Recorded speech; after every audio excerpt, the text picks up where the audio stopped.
A very good evening and welcome all of you in this episode. Well, we all know that with career transitions comes a lot of confusions.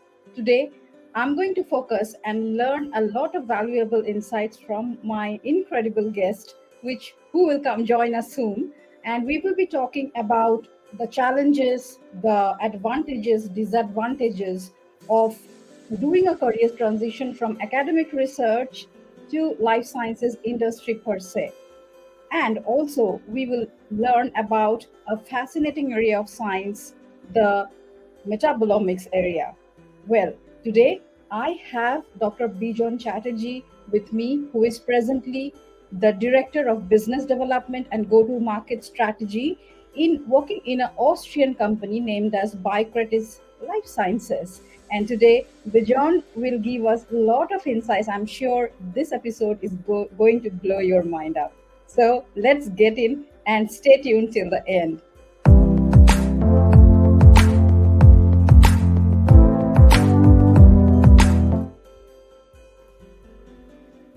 Welcome, Bijon, and thank you so much for joining this podcast. And I'm very happy to host you and have you as my guest here on this podcast. Thank you so much.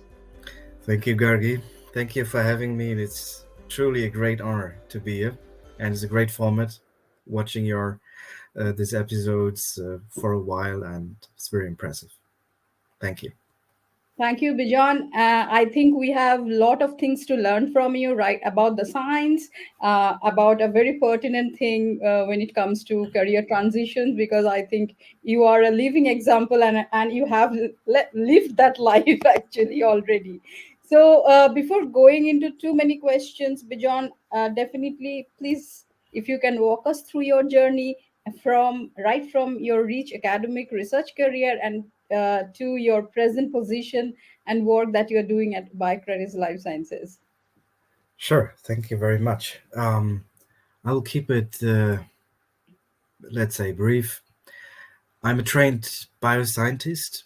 I was always interested in, let's say, scientific things and with a combination of technology when I was quite young. And I decided to study biosciences with a focus on biotechnology and biochemistry at the Technical University of Braunschweig, which is in Germany and well known for, let's say, bioscientific in the bioscientific field, and particularly also for investigating infectious diseases.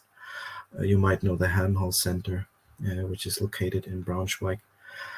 After my master thesis, which I did actually in genomics, let's say very generally, I was interested in the proteins, so in proteomics. I think we will talk about that probably later.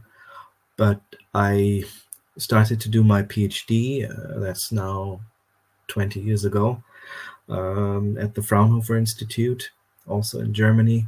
And I was pretty much focused on cancer research, but with a technology which is called bioanalytics and more particular mass spectrometry. So that's what I learned there. And to broaden my skills a bit more, I afterwards joined the Hanover Medical School, and I became a university lecturer for pharmacotherapy. I was platform leader for tissue imaging mass spectrometry. It was very exciting, learned a lot. So how to teach and mentor and all these things. And I also did some, the learnings always include ups and downs.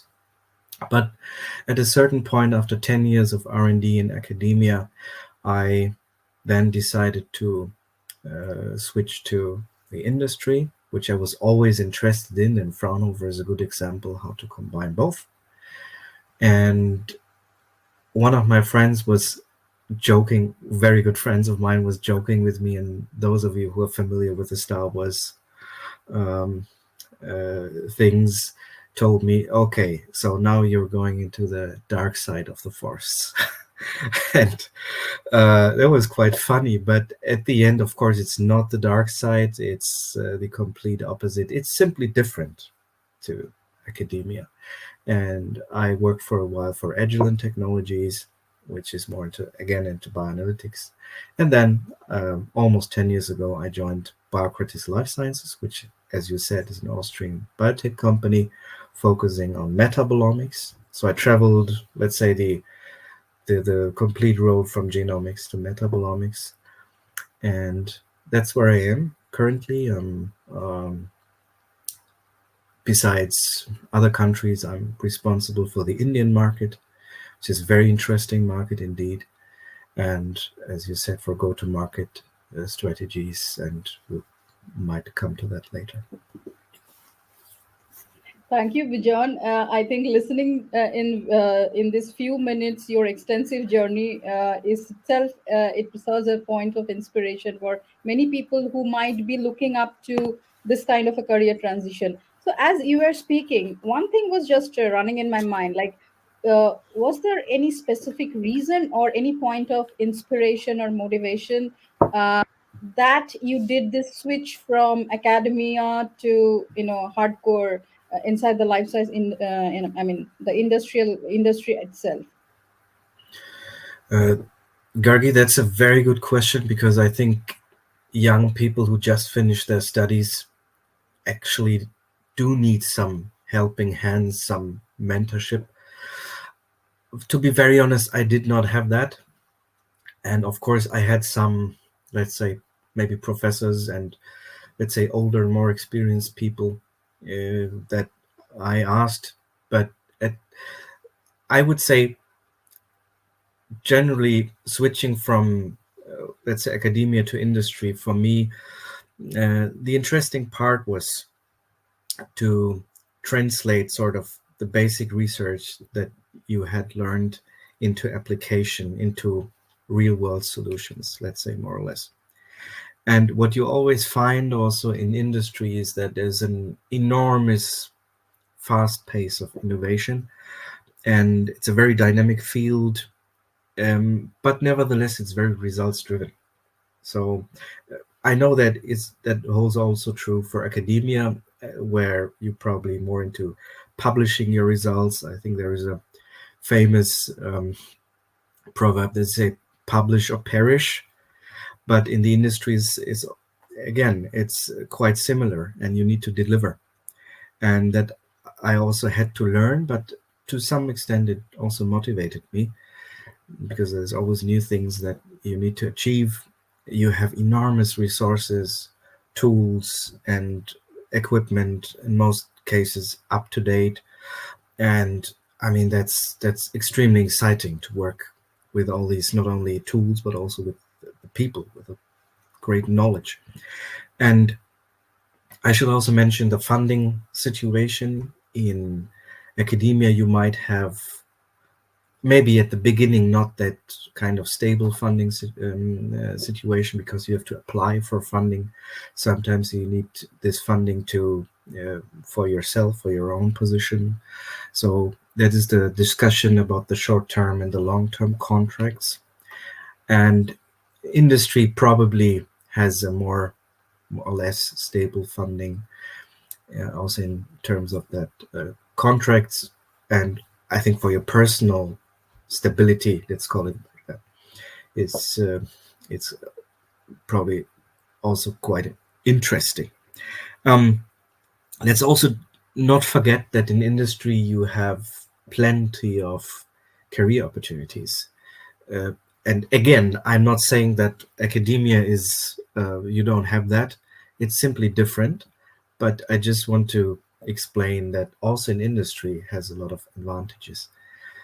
And my personal motivation was actually always that I wanted to make one day, not immediately. I mean, if you start, you first need to do maybe some different things.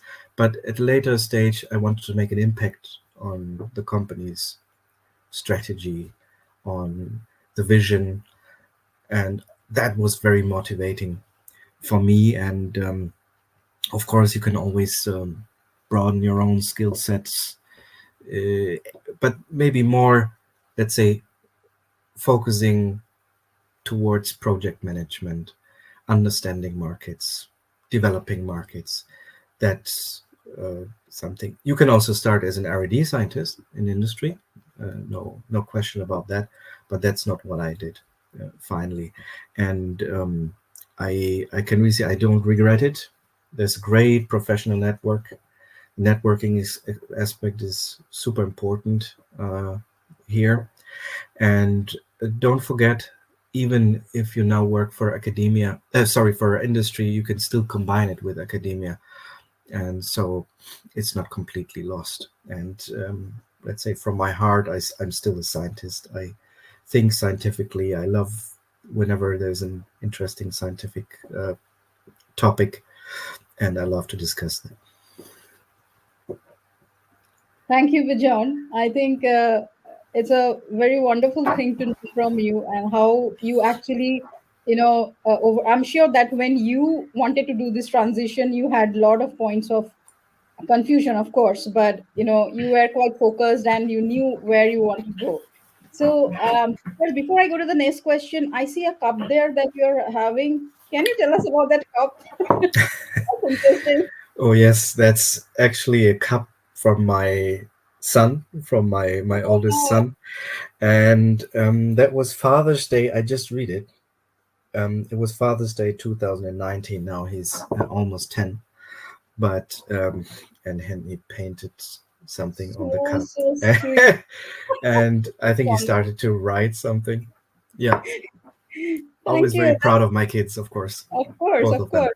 That's very creative. That's extremely creative. Thanks. Well, so Bijon, presently you are into metabolomics and this area of science. So I would request you to explain a bit about this area of science. I know that we hear a lot about genomics and other stuff, but probably for my listeners and audience who might not be very familiar with this field, if you can just give us an overview about this field and how exactly it's related to health, medicine, or diagnostics as such. Yeah, sure. Happy to do so. I think it's actually a quite complex topic, but again, I try to explain it in a simple way. Metabolomics, as we call it, one of the, let's say, major so-called omics techniques that I previously mentioned, is, let's say, the comprehensive study of small molecules, and these we call the metabolites. Metabolites can be sugars, you know them, amino acids. We also it can be lipids, can be nucleotides, and etc. Within cells, within tissue, within different organisms, um, in your blood, being plasma or serum, whatever it is. But the technique, which is called metabolomics, investigates the metabolites at a given time. And metabolites are the end products of uh, various cellular processes, and their abundances, so their levels or concentrations, whatever you would like to call it, can reflect the physiological and also the pathological states of a biological system. Let's call it like that. And I would like to simplify it a bit, if you allow me. So, metabolomics is actually a snapshot of the biochemical activities in your body. You will certainly, or those who studied something related to life science would and have biochemistry uh, in classes, would probably remember the huge network of biochemical pathways like the TCA cycle, the urea cycle, the glycolysis, also the lipid metabolism. And actually, metabolomics is kind of reinvented because it's actually known for decades. If you Google just Warburg effect, then you will find a lot of things that were discovered decades ago. And now, sort of after let's say the genome hype or the human genome hype is, let's say, I wouldn't say over, but I think metabolomics, also proteomics, yeah, but metabolomics probably, particularly in the recent years, now comes to the front. So to conclude that, I would say the metabolome is the functional readout of the genetic information, or again, in other words, the genome will tell you what could happen. It's more or less static, but the metabolome will finally tell you, in fact, what happens. Amazing. I mean, explaining such a complex area in such a simple way, I think kudos to you. And well, I think it's a very good way that you explained, and probably it's more of like where we have when we talk about genomics, it's all about the you know coded message that are there, and probably metabolomics is the result that we actually see, and actually we get a picture of what is exactly happening at the present moment. I mean, you can correct me if I'm wrong. Very true. Yeah. Nothing So to I add. I think it's very, very interesting that way, this area of science.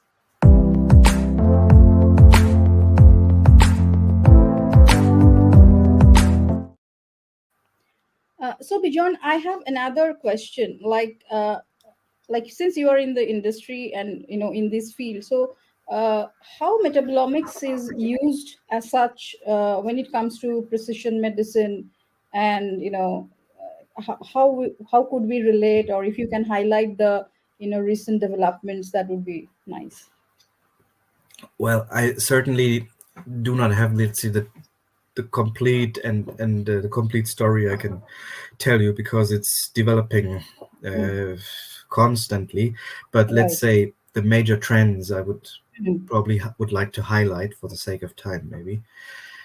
First of all, before we go into that, mm, not only metabolomics, any omics technology is highly dependent on the way how you analyze the biomolecules.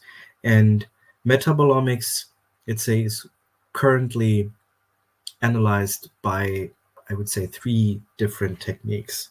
I think mass spectrometry is probably the first one and the widely used one.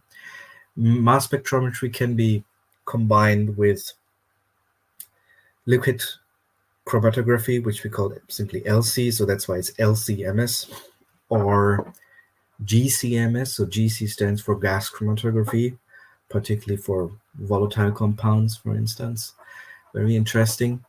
And the second one is called NMR. NMR stands for nuclear magnetic resonance. I think that is also widely used in metabolomics. And the third one is CE, which is capillary electrophoresis. And having said that, there are different approaches. You can do so-called untargeted metabolomics approaches, and you can do targeted approaches. So untargeted is more or less like profiling, global profiling, let's say not so quantitative, maybe with relative quantification. And if you have found some interesting candidates, you can do targeted metabolomics, which is very quantitative and taking it further, maybe to a clinical application.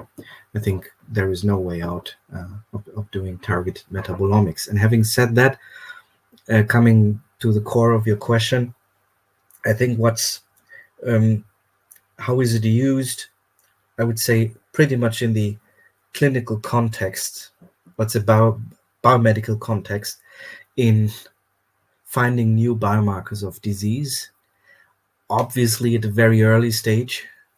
That's also what I did in my PhD studies, because let's talk about cancer, and we have a very late stage of lung cancer that we had, and it's, let's say, almost over. So there's nothing we can do. But it would be wonderful if we could find some biomarkers at a stage where we can't see the cancer or any other disease, and probably to to do something against it.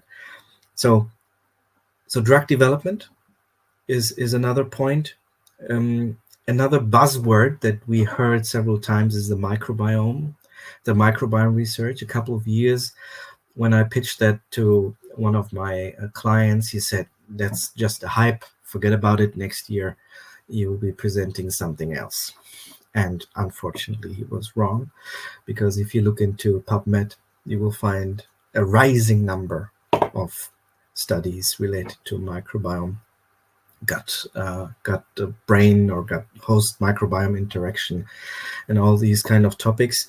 That is where it's currently used, in also in the sense of precision medicine. And another topic I just want to name here is so-called companion diagnostics and patient stratification. I think that is where metabolomics can be extremely valuable. So again, in other words, so if I could understand your metabolic profile, then my goal would be to give you a tailor-made treatment based on your unique biochemical makeup. That would be the ultimate goal, finally. And I think you have mentioned that another interesting fact is the multi-omics. So we talked about the different omics, and I think doing that is one thing, but integrating all these omics, that is the major challenge. And obviously there will be a big data that we are now talking about, and the question is, how do we handle it, and how can we combine all of these different molecules, the genes, the metabolites, the proteins, to, let's say, have a better understanding of the biological systems and the interaction between these different molecules. I think, thank you, Bijon, for that wonderful and comprehensive answer. Well, as you said, this field is growing. So, as an expert in this field, how do you see the future in the next 5 to 10 years? Of metabolomics as such.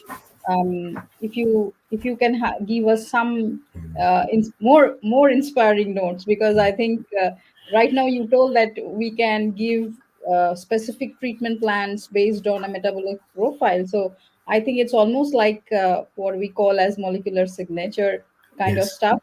So Yeah.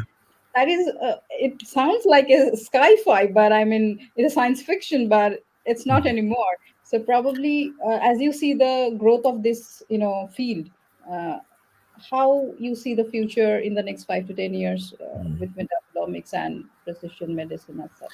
I must confess it's a bit hard to say 5 to 10 years, because there were some expectations maybe 5 or 10 years ago, Right. and but nevertheless, again, it comes a lot with the instrumentation that we have. Mm. So talking about more sensitive instruments and so forth. But let's say generally, I think what we already see, but we will see in the next 5 to 10 years, let's say it like that, is definitely multi-omics, and that I had already mentioned, the not only the improved sensitivity of the instruments, but also the improved resolution. I think biobanking projects, large cohorts, so large amounts of samples need to be handled.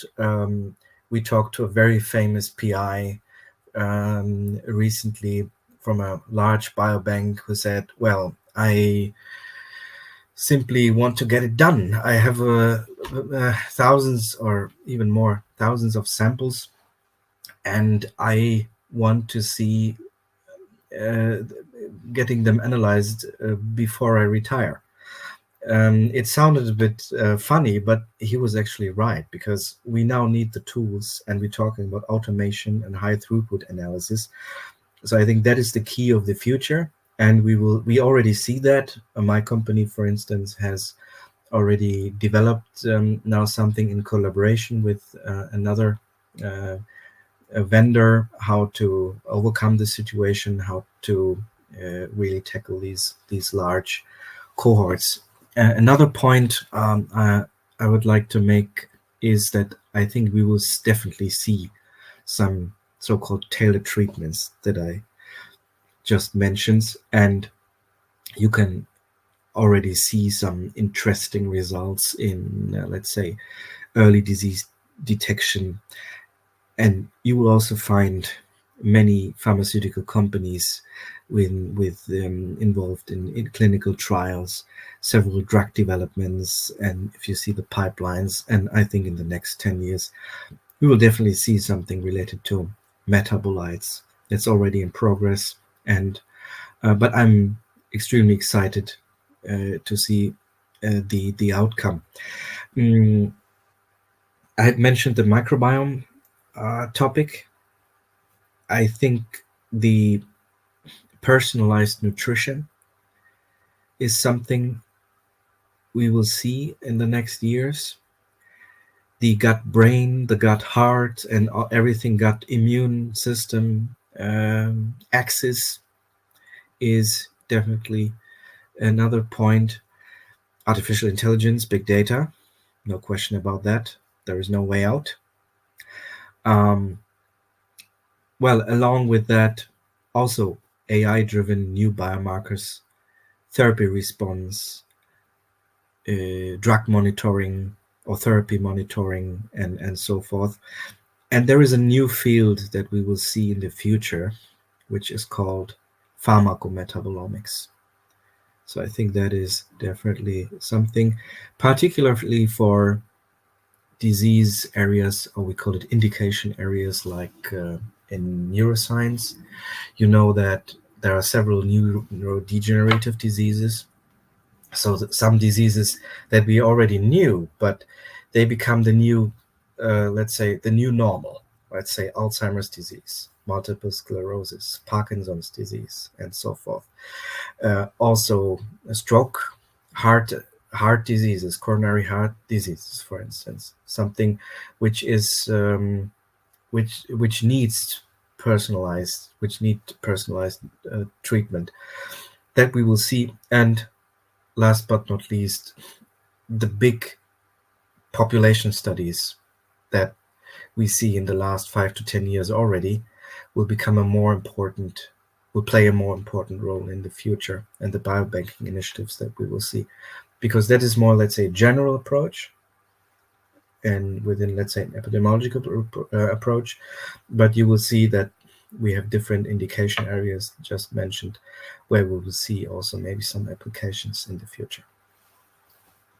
And sorry, and of course, to mention is that I'm very curious if we can enter the stage of in vitro diagnostics with metabolomics. I think that would be a revolution, and I mean, the insights that you shared, and the way this industry, this part is growing. I think we are very near, and we are living in a very promising time that way. Yes. Uh, so that's very inspiring.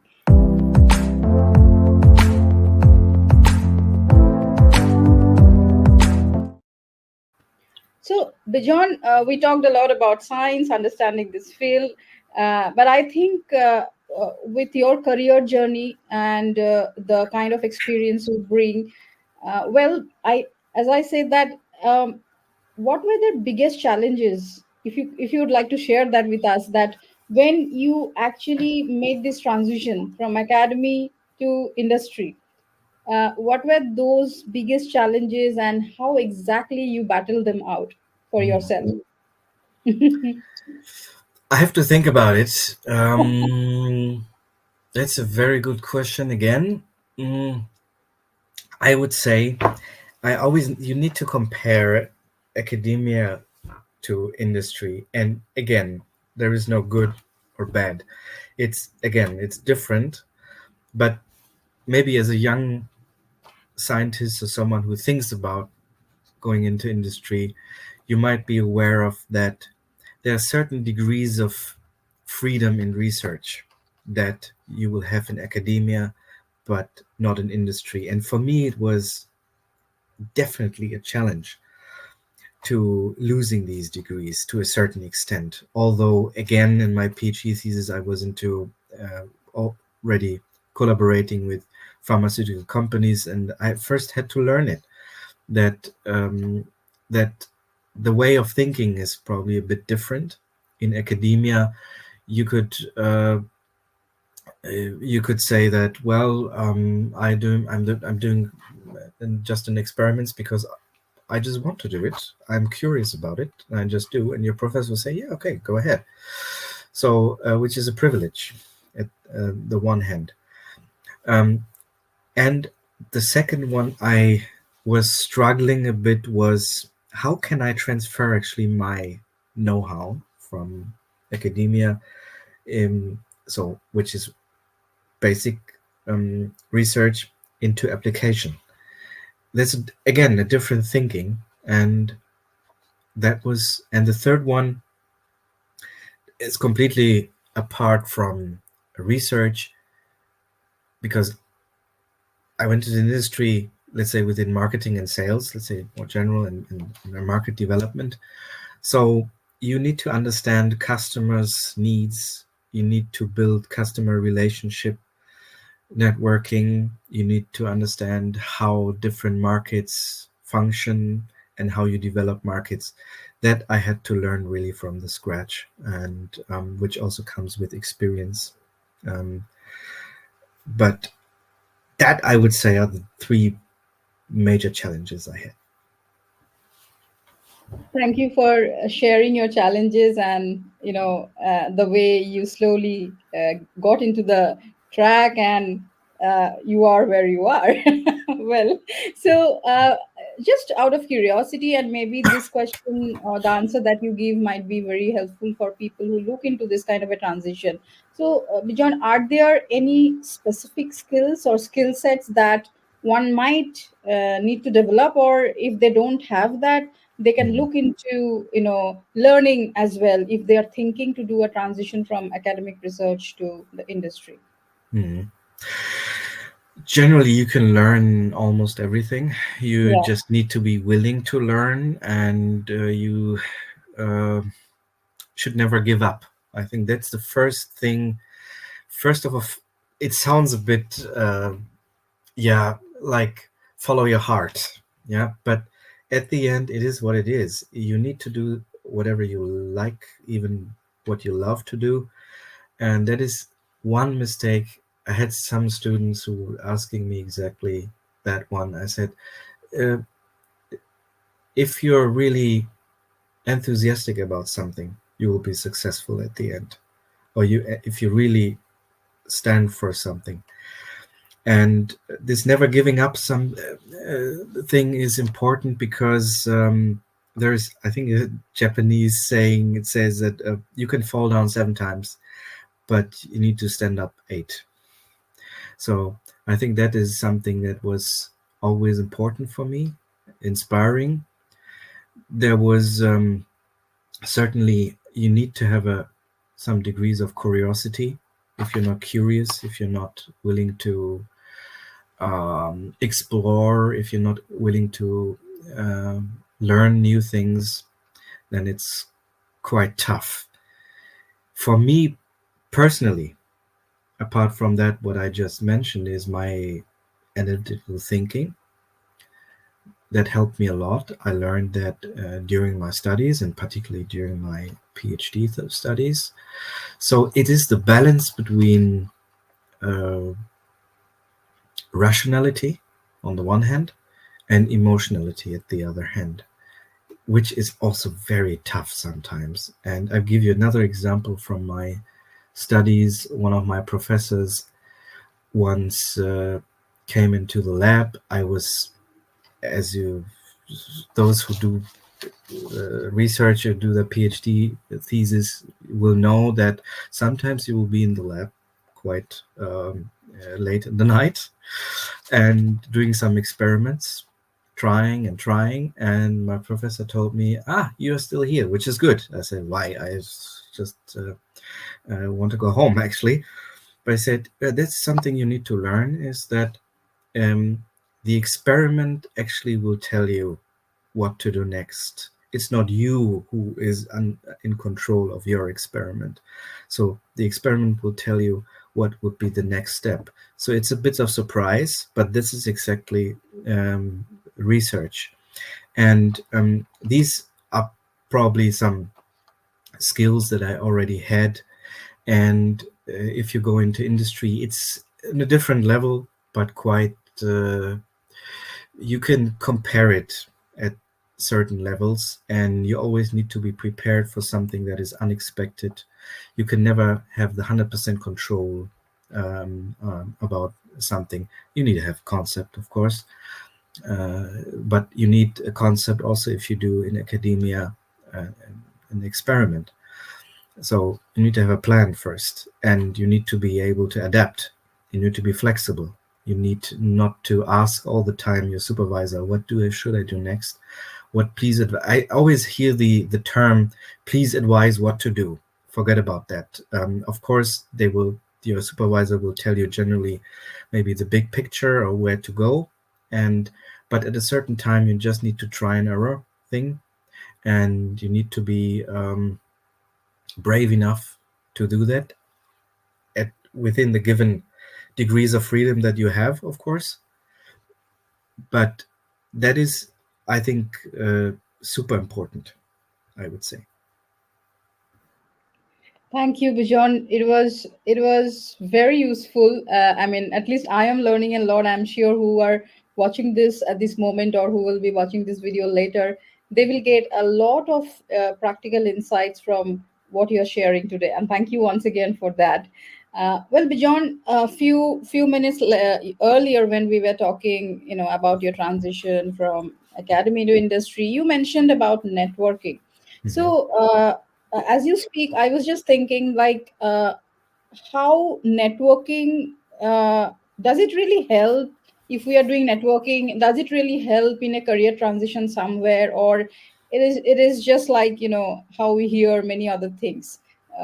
If you can share some advice as well as if something has helped you really in your life journey, that would be so nice of you.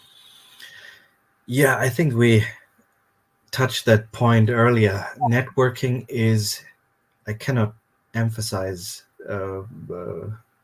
more often, is so important, and you should really start to build your network as early as possible. So even when doing your, let's say, master thesis, where while studying, what is your network? So it will be your fellows, your student fellows, and probably the group leaders or the professors. So it's always important to keep in touch with them, always to communicate with them, ask them. They are very experienced people, PIs, for instance. So you can learn a lot from them. And this is how I built my network.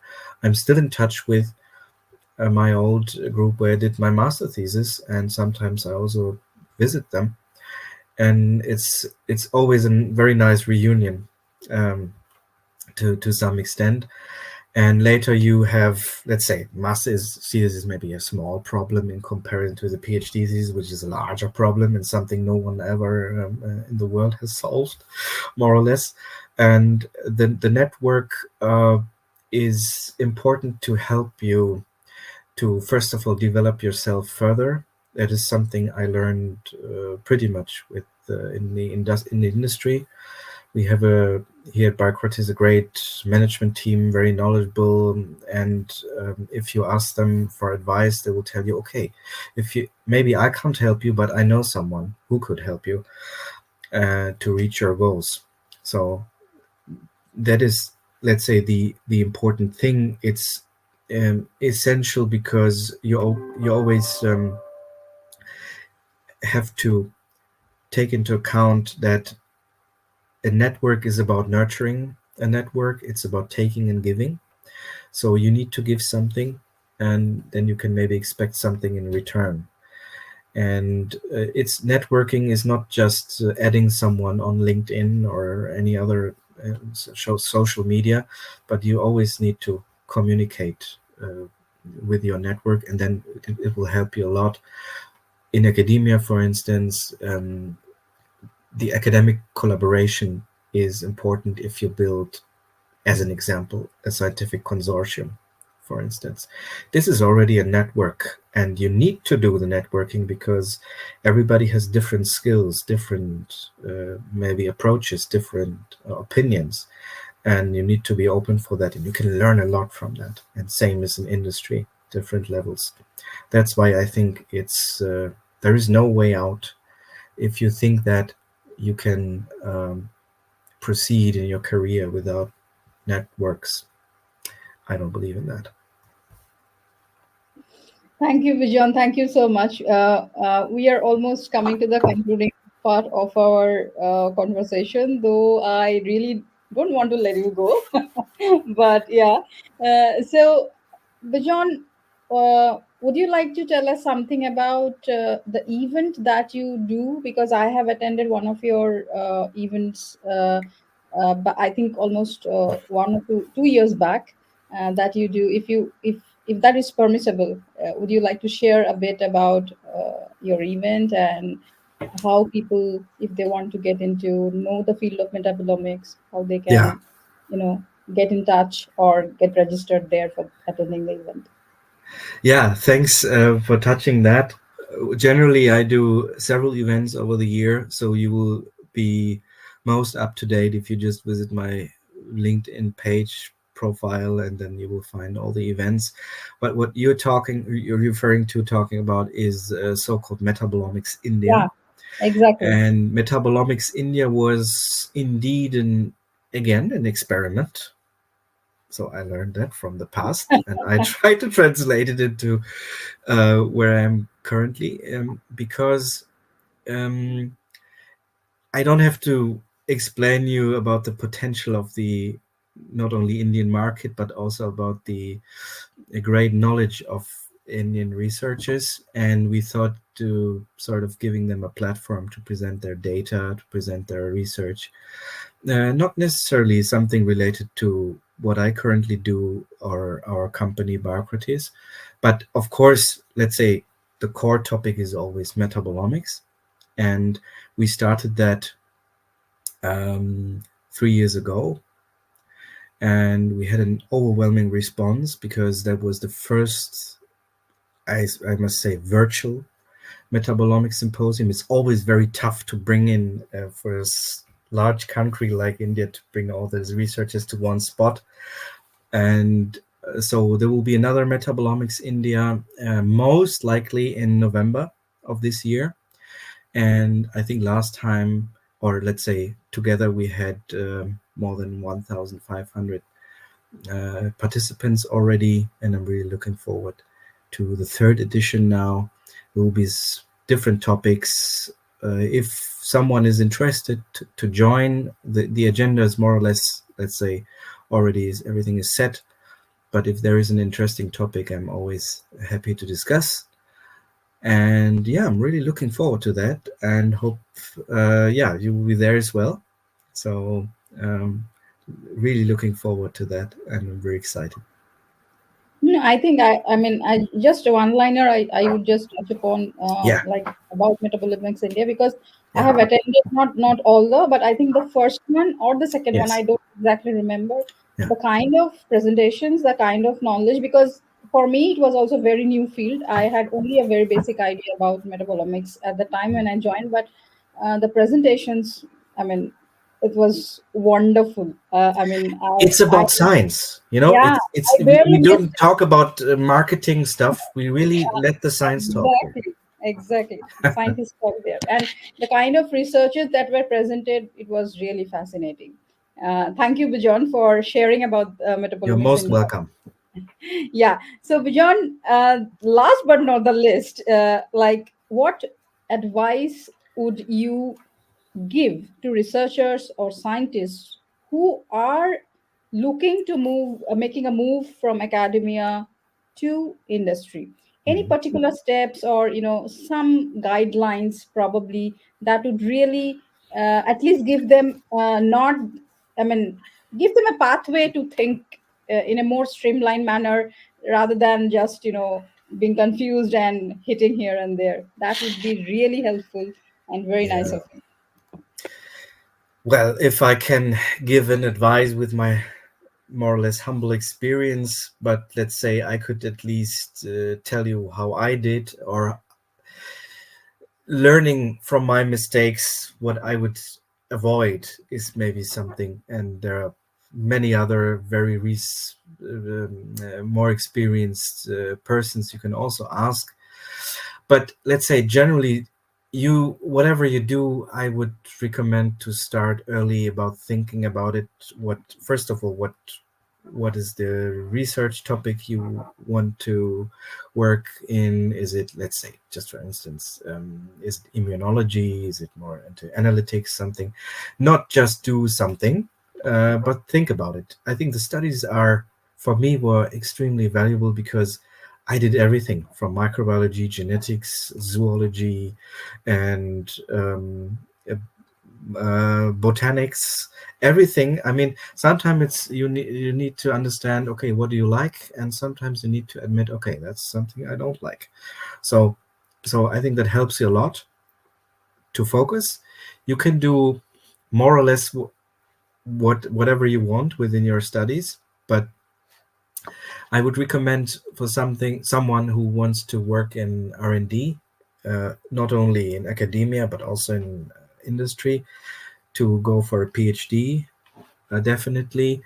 And but maybe one step back, within your master thesis, you should probably learn as many techniques as possible.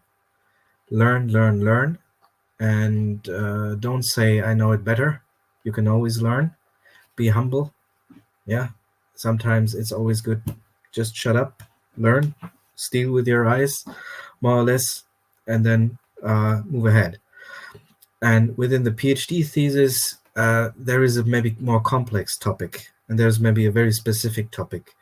And here you will not only learn techniques, sometimes maybe at the end of my PhD thesis, I learned to supervise technicians and other PhD students who started to do their work, and other students.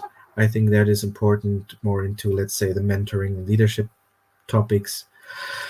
And you learn there, and you should learn it well, how to present your data. I think you are very experienced in that. In many cases, my professor told me, you have a gold nugget in your hands, but you sell it like a piece of crap. Sorry to say that here. And that was really frustrating because he said it in a way. I said, wow, I don't know. I thought that was wonderful what I did, but it was not. So he said, but it's a way of scientific marketing. That's something you really have to need to learn. And after you have done your PhD, I would recommend to do it in a renowned laboratory with the PI that is known in the field, because that will be the first real reference for your career. That helped me also a lot, particularly for, let's say, going into industry. And for the postdoc after your PhD, I would recommend, if you want to go, of course, to the academic, um, if you want to push your academic career, so maybe you want to become a group leader, maybe you want to become a professor one day, you just have to remind yourself, not everybody can become a professor, unfortunately. So you always need to have a plan B for that. And um, that's something you need to manage. As I said, frustration, success, yeah, that's something you need to learn. I would recommend to do maybe 2 years, 1 or 2 years as a postdoc, and then you should really decide you want to go industry or you want to stay in academia. But at the other hand, you need to take care of the funding situation, because otherwise at a later stage you might be too old, or you might not find a job. So that is the thing I could recommend. And then constantly improve, take courses always, and again, learn, be involved in several societies. Even in industry you can do that. local societies, present your data on congresses, on symposia, and learn about presentation skills. Don't think that people will simply look on your profile or your abstract and they will simply offer you a job. That's that's not the fact. And so that would be, based on my experience, my advice, and that's probably all I can say. Thank you, Bijon. Thank you so much for these wonderful insights and sharing your journey. And I'm sure that at least in this few minutes, I have learned a lot of things from you. And I'm sure it's the same with my audience and who will be watching this video conversation in this podcast episode. Thank you once again for being here. And I look forward for more conversations in the future with you. Thank you. Thank you, Gargi, and best wishes and good luck for this wonderful format. Thank you. It's an honor. Thank you.